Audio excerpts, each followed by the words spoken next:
So first of all, I want to give you tips to improve grammar, right? वो basic tips जिससे आप अपनी grammar को improve कर सकते हैं और ग्रामर में कॉन्फिडेंस ला सकते हैं। सबसे पहला बात ये है कि make more and more sentences. Now, the more you make sentences, the more confidence you will gain, right? And when you make sentences, if you come across any concept, any logic, जैसे अभी आपको clarity हुई कि everyone के साथ singular आता है, तो ये क्लैरिटी आपको तभी हुई जब आपने इस पे सेंटेंस बनाया। अगर आपने इस पे सेंटेंस ना बनाया होता तो आपको ये ना पता चलता। ठीक है, तो सेंटेंसेस बनाना ग्रामर का सबसे पहला पॉइंट है। और दूसरा पॉइंट ये है, if you come across any new point of discussion, if you come across any new point of discussion, have in-depth analysis. in-depth analysis करना ज़रूरी है। जैसे अभी आपने कहा कि everyone, each, someone, no one, anyone, ये सभी सिंगुलर है।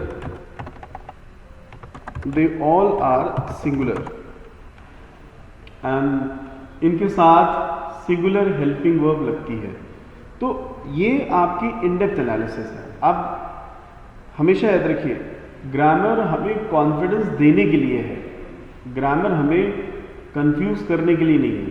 ठीक है, तो अभी क्या है, ग्रामर आपको कॉन्फिडेंस देगी। ठीक है, तो grammar is to give us confidence, not to confuse us. Grammar is to give us confidence, not to confuse us. क्योंकि ग्रामर हमारी हेल्प के लिए है। ठीक है, ग्रामर हमें कंफ्यूज बना करके नहीं है। क्योंकि कई बार ऐसा बच्चों ने बताया कि पहले मुझे ज़्यादा अच्छा लगता था, पहले वो इंग्लिश और कॉन्फिडेंटली बोलते थे, बट जैसे ही ग्रामर की चीज़ें उन्होंने सीखी तो उनको लगने लगा कि अब तो मैं हमेशा डाउटफुल रहता हूँ।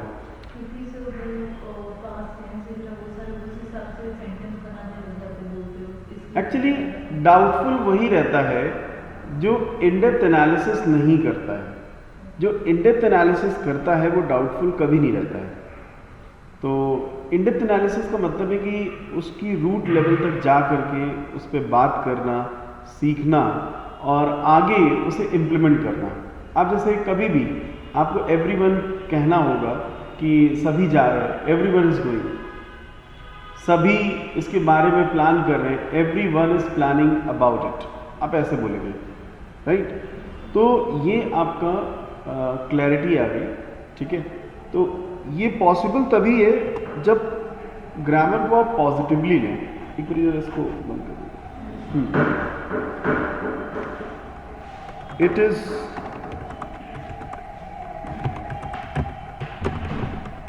Very interesting if we take it positively.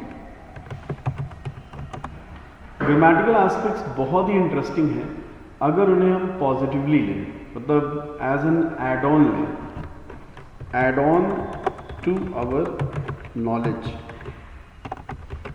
Base. हमारा जो एग्जिस्टिंग नॉलेज है उसमें एक एड ऑन की तरीके लें कि हाँ, हमने कुछ आज नया सीखा, नया एड ऑन किया।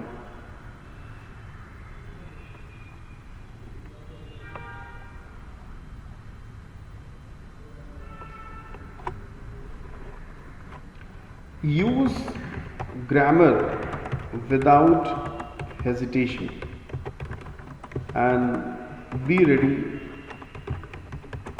for the feedback. बिना किसी हेजिटेशन के आप सेंटेंसेस बनाएं, खूब बनाएं और हमेशा फीडबैक के लिए तैयार रहें। फीडबैक जैसे अभी आपने लिखा और चेक कराया, चेक करा करके आपने अपना फीडबैक लिया, ये एक अच्छी हैबिट है। लिखने के बाद खुद भी चेक करना चाहिए और हो सके तो फ्रेंड से चेक कराएं, फिर टीचर से भी चेक कराएं।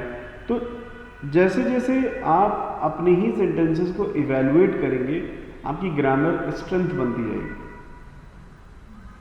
ये है।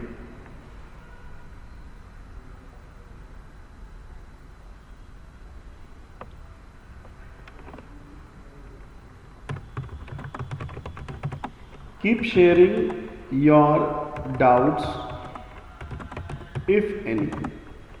अगर आपको किसी भी पॉइंट पर डाउट आए कि यहाँ पे हैज़ लगना चाहिए कि हैव लगना चाहिए कि हैड लगना चाहिए, तुरंत उसे डिस्कस ज़रूर करें।